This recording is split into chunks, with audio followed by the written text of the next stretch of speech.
Oi. Se você, como eu, já está casado, tente mudar. E se ainda não está casado, está namorando, entre no casamento com atitudes melhores. Então eu queria compartilhar, você trouxe a sua Bíblia, um livro bem sugestivo para a gente,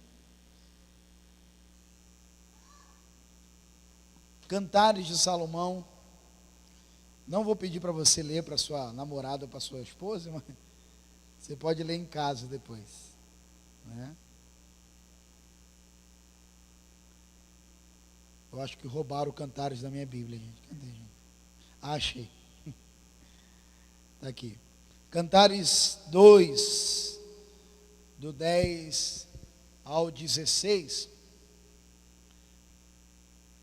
O interessante nesse vídeo que nós vimos, né? Eu lembro que quando eu casei, eu pensei a mesma coisa. Eu não vou ser igual ao meu pai. Eu acredito que a maioria da gente, né, por ter, às vezes, não bons exemplos dentro de casa, a primeira referência, claro que é a nossa família, e a gente fala assim, eu não vou ser igual ao meu pai, eu não vou ser igual a minha mãe. E às vezes nós nos tornamos até piores do que os nossos pais.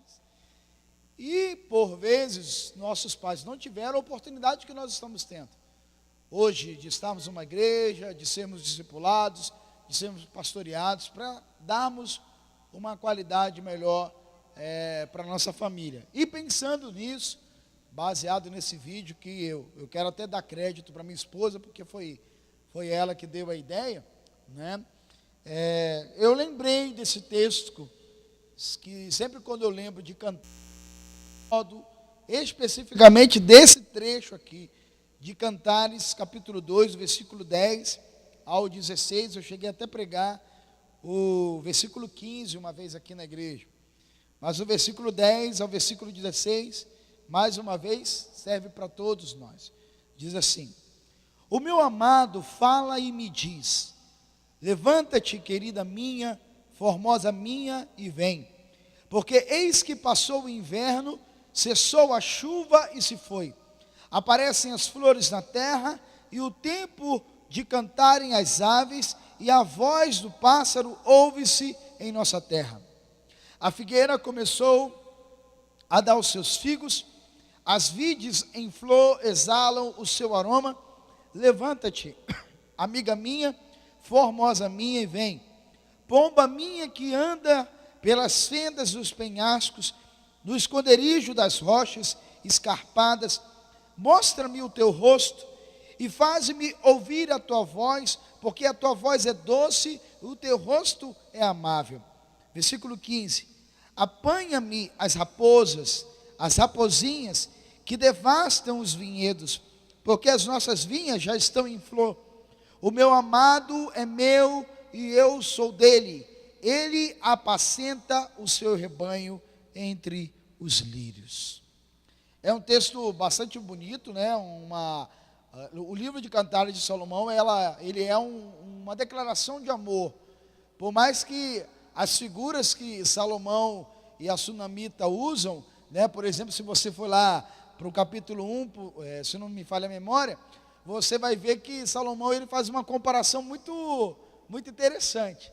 Ele chama a amada dele de égua, né? Como as éguas de Faraó te compara, amiga minha. Aí já pensou você chegando para sua esposa do nada com uma caixa de bombom e diz assim: Daiane, como as éguas do Valparaíso te compara, amiga minha, né? Então assim, então assim, ele faz elogios à sua amada e ela também elogia o seu amado dentro do contexto cultural deles, né? Então ele usa essas figuras de linguagem que a gente diz no estudo da palavra, para trazer sempre um elogio, um carinho, uma palavra de afeto para o seu esposo e para a sua esposa. E pensando até no que nós vimos no vídeo, no que eu conversei um pouco com a minha esposa essa semana, eu separei aqui 3 atitudes que nós precisamos aprender, e mais uma vez, né, estou incomodado em sempre repetir isso, Isso não serve somente para quem está casado e para quem está noivo, mas você que está namorando aqui, né? 3 atitudes para nós encararmos os novos recomeços.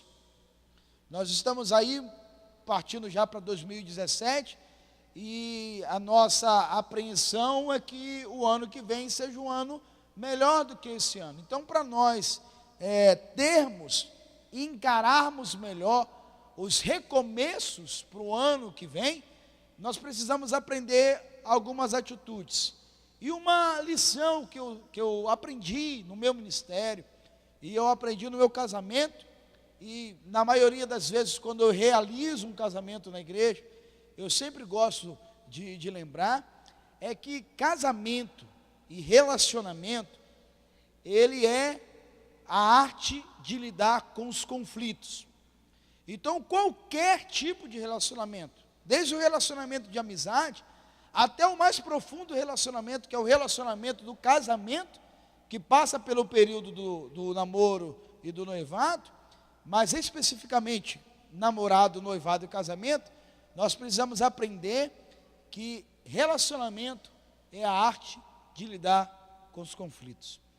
E quando eu falo conflito, eu não estou dizendo conflito de briga, de discussões, mas é o conflito das diferenças. Eu sou completamente diferente da Joyce, né? Hoje nós estávamos conversando com um pastor, amigo nosso, e a Joyce falou assim, para esse pastor amigo nosso: pastor, se eu trabalhasse junto com o Alain, ou o Alain me matava, ou eu matava ele. Porque a questão, por exemplo, a Joyce, ela é muito segura financeiramente, né? Eu estou usando uma boa expressão, para não falar pão dura, né? Ela é bem segura financeiramente. Eu já sou de sair de casa com R$ 50 e voltar devendo. Não sei o que aconteceu. Várias vezes já perdi dinheiro, porque a Joyce, você perdeu dinheiro, você nem sei onde que está o dinheiro, né? Mas é por eu ser desligado mesmo, ou quero comprar alguma coisa, eu vou lá, compro. A Joyce já é mais segura, pensa 1, 2, 3, 4, 5 vezes. Eu já sou mais liberal para isso. Gabriel, por exemplo, essa semana estava lá R$ 5. Chegou para mim: pai, achei R$ 5, posso comprar chiclete? Eu falei: pode, vai lá. Se fosse com a Joyce, ele ia passar necessidade, né? Ia estar devendo para ela, né? Então, assim, o relacionamento, querido, o casamento, ele é a arte de lidar com os conflitos. Eu e a Joyce, nós estamos aprendendo, né? Ano que vem nós vamos completar 10 anos de casamento. Nós temos muitos conflitos. E não é só, como eu disse, o conflito de discussão, de ficar chateado, mas o conflito, por exemplo, de características, né? Como eu disse, a minha característica é uma característica diferente da Joyce. A Joyce, ela já é mais GT, eu já sou de mais mão aberta, né? Eu já sou mais de deixar as coisas acontecerem. A Joyce já é um pouco mais sistemática, né? Então, uma das coisas que igualam muita gente é a nossa família, né? Nós somos de contexto de família muito parecido, melhor dizendo, né? O contexto de história. Mas nós somos diferentes, né? A Joyce, por exemplo, eu vou expor minha mulher, né? A Joyce, por exemplo, ela é igual, eu acho que passou aqui no vídeo, né? Ela bebe a água num copo, aí deixa um copo lá. Daqui a pouco vai beber o suco, usa outro copo. Ninguém mais faz isso aqui não, né? Aí ela usa o outro copo, suja outro copo e larga outro copo lá. Aí ela quer beber outra coisa e usa um terceiro copo. E aquilo me dá uma relia muito grande. Porque eu sou de pegar um copo, de beber, lavar e colocar lá. Ninguém faz isso não, né? Só lá em casa, né? Em contrapartida, toalha de banho, por exemplo, né? A Joyce quer matar a Joyce eu enxugar o meu pé na toalha. Mata ela se eu fizer isso. E uma coisa que mata mais ainda ela é se eu usar a toalha dela. Porque ela sabe que eu uso para limpar o pé, então se ela descobrir, Rivelino, eu estou perdido. Então, nós temos essa diferença. Mas não é só porque ela está aqui, porque eu quero ganhar a noite, né? Mas eu sempre falo com ela que apesar de todo o problema que eu tenho na cabeça de resolver as coisas como pastor, como pai, como filho, como neto, como esposo, eu não me vejo sem a minha esposa. Uma coisa que eu sempre falo com ela, né, e eu também gosto sempre de relembrar, é que muitas vezes, para não dizer em todas as vezes, muitas vezes a minha esposa já me livrou de muitas coisas. E eu gosto sempre também de lembrar uma passagem que Paulo, se me falha a memória, Paulo ele traz a memória, mas isso acontece em Gênesis. Abraão, ele não estava querendo muito ouvir Sara, e Deus dá um conselho precioso para Abraão. Abraão, ouça a sua esposa. E por muitas vezes ouvir a nossa esposa, e também ouvir o nosso esposo, né, nos livra de muitos problemas. Muitos problemas. E aí, entrando para o texto aqui, que eu quero compartilhar com vocês, para nós lidarmos com esses conflitos, e sempre buscarmos encarar os novos recomeços nos nossos relacionamentos, uma outra lição que eu vejo aqui, no versículo 10 ao versículo 13, eu vou reler de novo para a gente entrar nesse contexto. O Salomão, ele fala assim, a mulher começa a falar, versículo 10, o meu amado fala e me diz, levanta-te, querida minha, formosa minha, e vem, porque eis que passou o inverno e cessou a chuva, e se foi, e aparecem as flores na terra, chegou o tempo de cantarem as aves, e a voz do pássaro ouve-se em nossa terra. A figueira começou a dar os seus figos, e as vides em flor exalam o seu aroma. Levanta-te, querida minha, formosa minha, e vem. A primeira lição aqui para nós sabemos sempre lidar com os nossos recomeços é que nós temos que estar atentos com as estações da nossa vida. A vida do nosso relacionamento são estações. Aqui, por exemplo, está citando uma estação, a mudança do inverno para a primavera, é a mudança das estações. Então, para nós sempre termos coragem para encararmos os recomeços dos nossos relacionamentos, a primeira coisa que nós temos que ter no nosso coração é a atitude de encarar as estações da vida. O que isso significa, pastor? Alguns de vocês já devem ter ouvido isso em relação ao próprio casamento. O casamento, ele passa por estações, como as estações do inverno, do outono, da primavera e do verão, né? Tem momentos que nós estamos muito bem, nenhum problema nos atinge, nenhuma dificuldade acontece, mas de uma hora para outra, de repente, as coisas mudam, as crises vêm, os problemas vêm, as enfermidades alcançam, problemas familiares, quando não é só nosso problema, vem o problema da nossa família, problemas externos. E para nós sempre entendermos que sempre haverá uma oportunidade de recomeçar, nós precisamos compreender que os nossos relacionamentos passarão por estações. Então, para nós vivermos esse segredo, nós temos que compreender que por mais que a estação que você esteja passando agora, nesse momento, seja uma estação de inverno, onde que você não está vendo nenhuma possibilidade de vida, você tem que compreender que sempre após o inverno haverá uma primavera. Então, para nós encararmos os nossos recomeços, a primeira lição que nós precisamos aprender é termos atitude sempre para encarar as estações da vida. É a primeira lição. Sempre compreender que as estações, elas passam, elas mudam, e eu preciso estar sempre motivado a encarar e a superar. Essa é a palavra-chave na questão das estações. Superar as estações de dificuldade, superar as estações problemáticas. Sempre compreender isso. Essa semana eu revi um vídeo que até tinha comentado na última macrocélula, sobre 3 pastores norte-americanos, falando sobre a questão do casamento, e mais uma vez eu quero repetir, porque tem a ver com a questão das estações. Um dos pastores, relembrando um teólogo alemão chamado Dietrich Bonhoeffer, que é conhecido como teólogo da graça.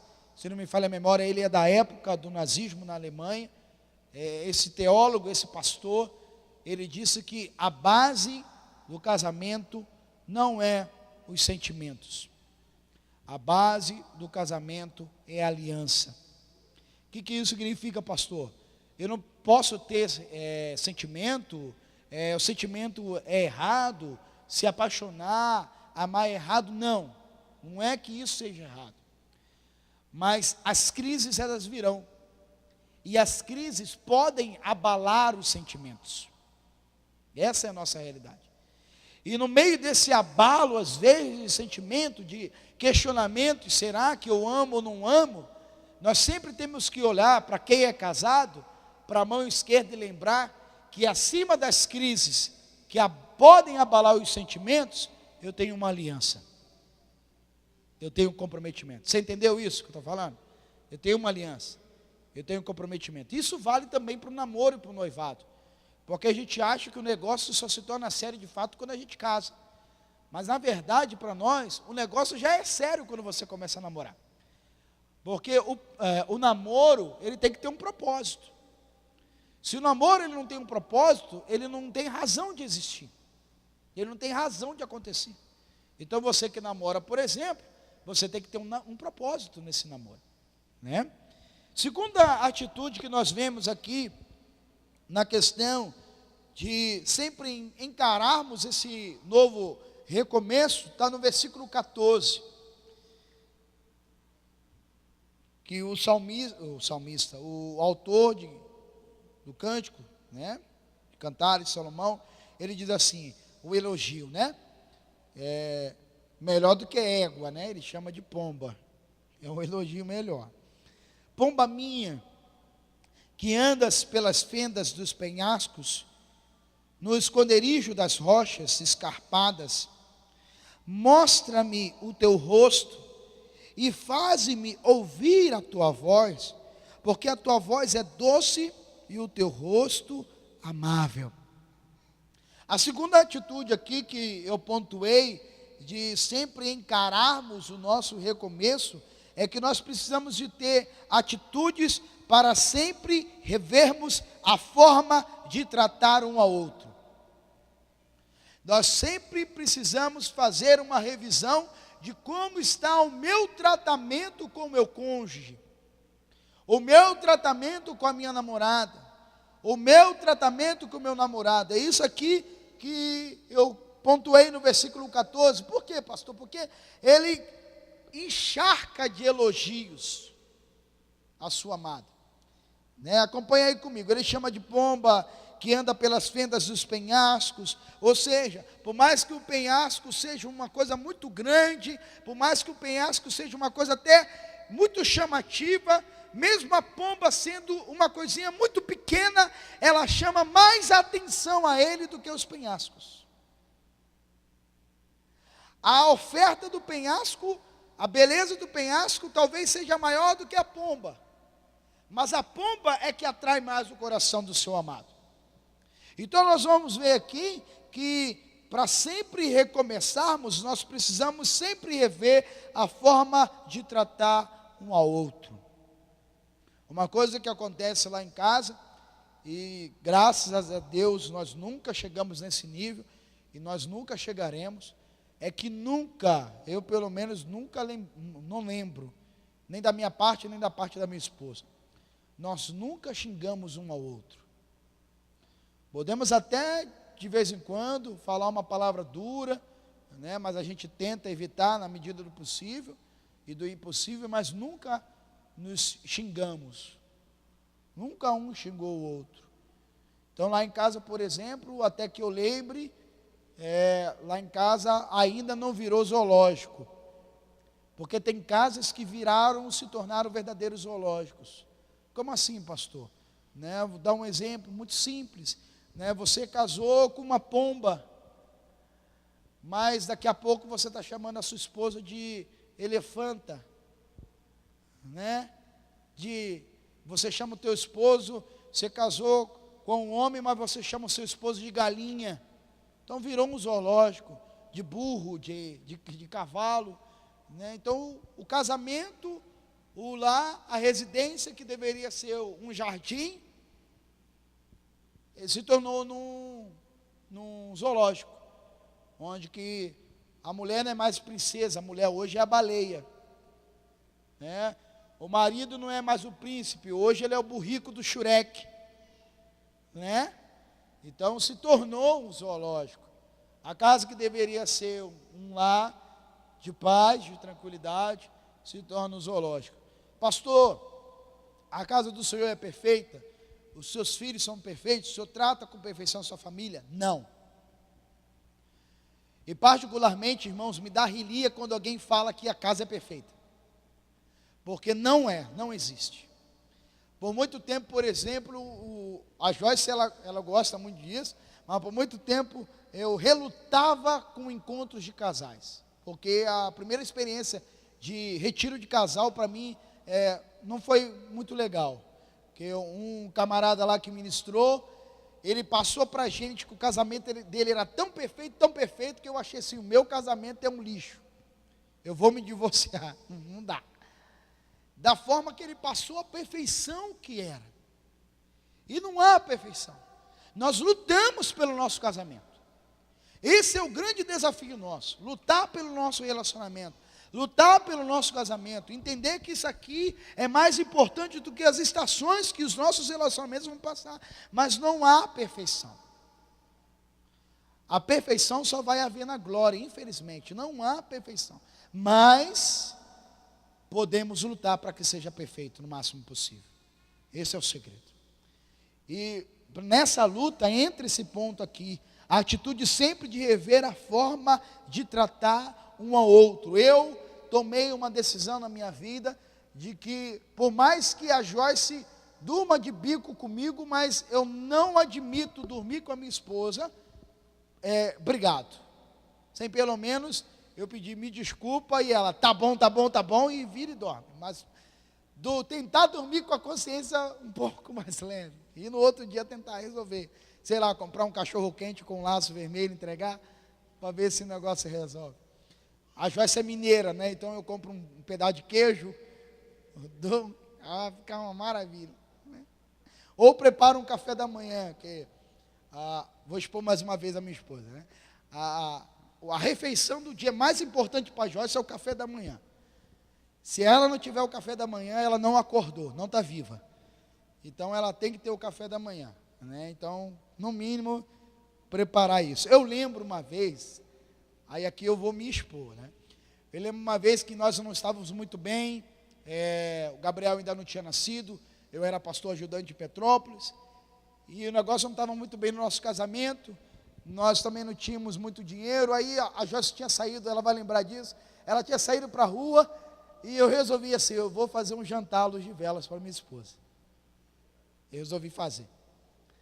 Mas eu não sei nem cozinhar, nem miojo direito, irmão. Aí o que eu fiz, Marciano? Eu comprei uma lasanha da Sadia. Fiz uma lasanha, botei numa travessa lá, peguei umas 3 velas que tinha lá, faltava luz, peguei umas 3 velas, botei na mesa, peguei a lasanha, tirei daquela embalagem, né? Botei na travessinha, comprei refrigerante, na verdade eu acho que eu comprei um suco de uva, né? A gente não bebe, né? Um suquinho de uva. Eu comprei um suco de uva, quando ela chegou, ela foi impactada, né? Você fez isso? Eu falei, foi tudo eu que fiz. Foi tudo eu que fiz, foi nada, irmão. Foi a Sadia me salvou e a panela elétrica de arroz me salvou. Mas assim, foi a criatividade que eu fiz para lutar pelo meu casamento, né? Para fazer algo, eu precisava, instalou na minha cabeça, você precisa fazer alguma coisa, né? E o início do nosso casamento foi muito complicado, irmãos. Alguns aqui já ouviram, né?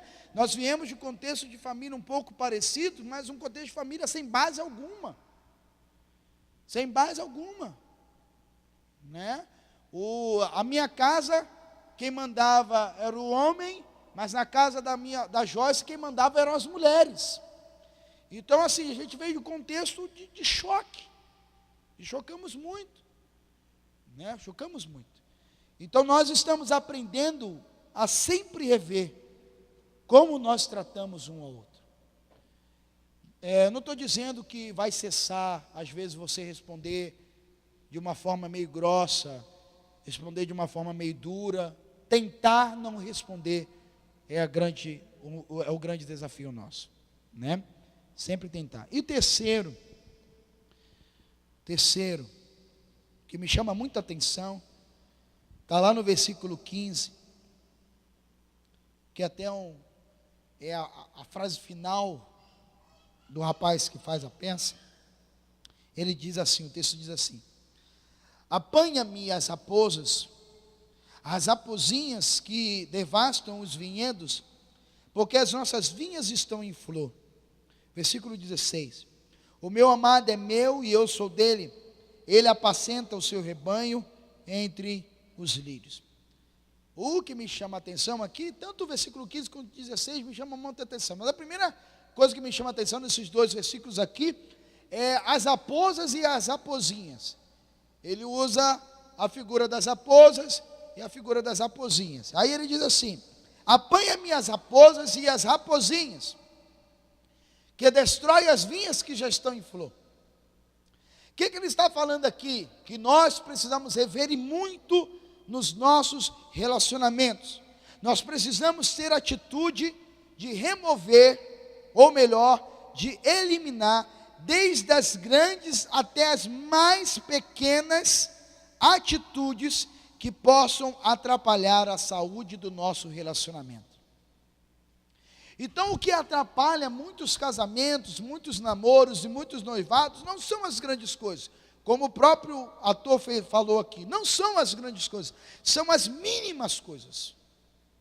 São o que o autor está dizendo aqui, as raposinhas. Então, para a gente sempre encarar os novos recomeços dos nossos relacionamentos, nós temos que estar atentos, e não somente atentos, mas ter atitudes de remover, desde as grandes até as menores situações que possam prejudicar a saúde do nosso relacionamento. E você sabe quais são as raposas e as raposinhas que estão prejudicando o seu relacionamento. Você sabe quais são as raposinhas, as pequenas coisinhas que incomodam o seu cônjuge, que incomodam o seu esposo, a sua esposa, o seu noivo, a sua noiva, o seu namorado, as pequenas coisas que incomodam. Por mais que a gente saiba, isso é uma realidade, para quem vai casar aqui se prepara, a gente só vai descobrir de fato quem é a outra pessoa quando as escovas de dente se juntarem. Quando as escovas de dente se juntarem e não tiver mais a casinha do papai e da mamãe para ir embora quando brigar, a gente vai descobrir quem é o outro. E é por isso que, desde o início, nós precisamos começar a remover as pequenas raposas. Eu entro em crise assim, pastoral, já estou encerrando. Eu entro em crise pastoral quando eu vejo casais namorados já brigando, quase saindo no tapa.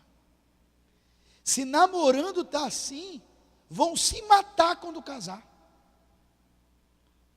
Se no namoro já está com esse mar de ciúme, imagine no casamento. E por que isso acontece? Bom, muitas vezes isso acontece porque não tem maturidade nem de lidar com o relacionamento de namoro, quanto mais de lidar com o futuro casamento. Então nós vamos ver que até mesmo desde o namoro nós precisamos remover as raposinhas. E que são as raposinhas? São as grandes ou as pequenas coisas que incomodam, que atrapalham. Por exemplo, né? Até para quem namora, isso serve também. Quem namora, que almeja um noivado, um casamento, meu querido e minha querida, perdeu, você não tem mais intimidade. Né? O WhatsApp tem acesso, a tua esposa precisa ter acesso. O teu esposo precisa ter acesso. Não, é minha intimidade, ninguém entra. Não, não existe isso.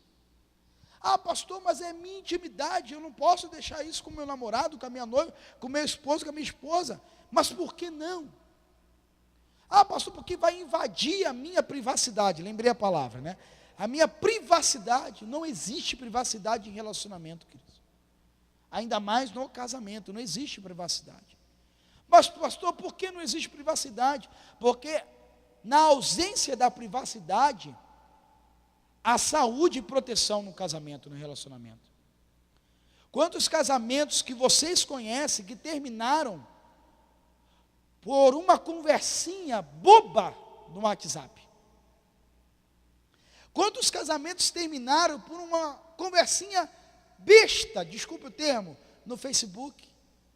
Que se de repente, se a esposa tivesse a senha, ou se o esposo tivesse a senha, e descobrisse, ou até a gente tivesse coragem de falar, não teria acontecido, mas em nome da privacidade.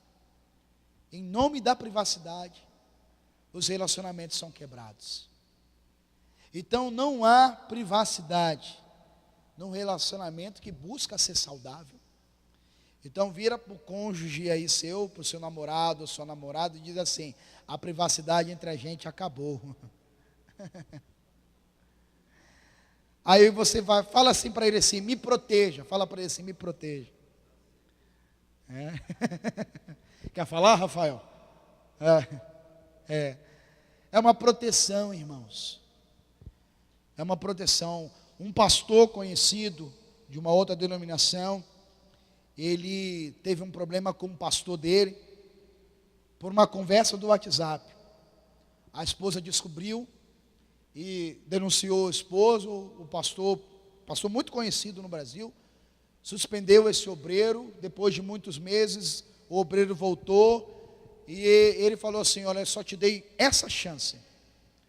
Se você repetir, você sai fora, vai ser mandado embora. E por que isso aconteceu com esse obreiro? Por conta disso aqui, da privacidade. Não, porque a minha esposa não tem que saber. Eu conheço gente, pessoas, mulheres principalmente, que ficaram viúvas e não sabiam a senha do banco do marido. Não sabiam onde estavam os documentos do excomungado do INSS. Até para pegar a aposentadoria, a mulher não tinha como pegar, porque não sabia onde estavam os documentos. Porque o machão, vamos dizer assim, ele tinha que zelar pela privacidade dele. Aí morreu e a mulher e os filhos ficaram aí. Se a igreja não corresse atrás para ajudar, ia ficar. Então, relacionamento não há privacidade. Não há privacidade. Então, nós aprendemos aqui que para sempre recomeçarmos, nós precisamos eliminar, não é só tirar, é eliminar, matar as raposinhas, as pequenas até as maiores, coisas que podem estar prejudicando a saúde do nosso relacionamento. Amém, queridos? Feche seus olhos, curva a sua cabeça.